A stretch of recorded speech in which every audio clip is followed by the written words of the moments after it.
Okay, welcome back. Just a quick video I wanted to make, kind of combining all my 1950s and 60s baseball cards into one video, consolidate them, because I have several videos going back a few years where I've got all these cards kind of scattered about.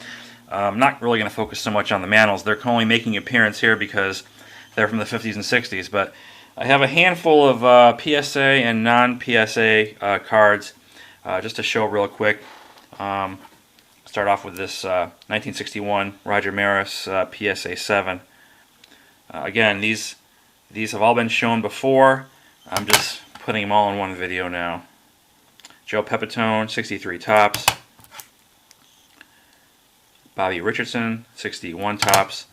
Here's a 64 Topps Whitey Ford, PSA 7. Here's a Jackie Robinson, 1956, PSA 7.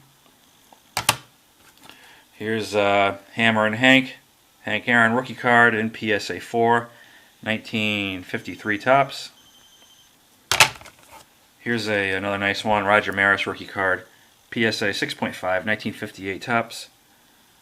I'm not sure how well this is coming out, but hopefully you can see them all right. Here's a 57 Topps Billy Martin, back when I would buy the grade, not the card. And what I mean by that is I wanted a PSA 7 57 Martin, and I bid on the grade without paying attention to the centering, and now centering is a lot more important to me when I'm buying cards.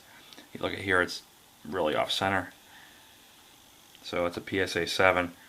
Probably would be a PSA 9 OC if this card took a qualifier. Anyway, so there's the PSA graded vintage, and then I got a little stack of non-graded 63 Musial Mays, Pride of the National League. Here's a 61 Mays, another 61 Mays, 67 Mays, 66 Mays. These are all mid to low grade. I'd say these Mays cards probably would grade out at like anywhere from 3 to 4, PSA 3 to 4. Giant Gunner, Cepeda Mays. Here's a 66 Whitey Ford, 58 Don Larson, 66 Pete Rose. Here's a 65 Frank Robinson, 66 Eddie Matthews. Here's a nice Enos Slaughter, maybe a 6, PSA 6 if it were graded. I'd say the same for this early win, and I would say maybe a PSA 5 for this guy, 65 Hank Aaron. Here's a 51 Bowman, Casey Stengel. Here is a nice 57 Roberto Clemente, with the exception of the centering and what looks like a little print defect here or something. This card would be, I'd say it's definitely, if that were perfectly centered and it didn't have that little divot, whatever the hell that is, this would be easily a 7 to 8 range Roberto. Here's a 64 Willie Mays, another 64 Mays.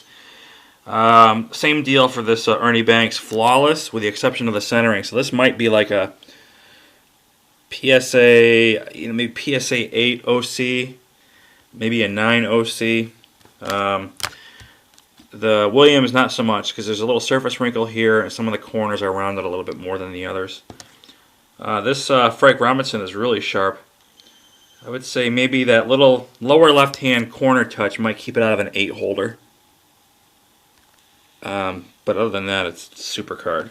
Here's a 69 Mercer. This is a nice 58 Banks. Looks like you probably eat a 6 any day of the week, PSA 6.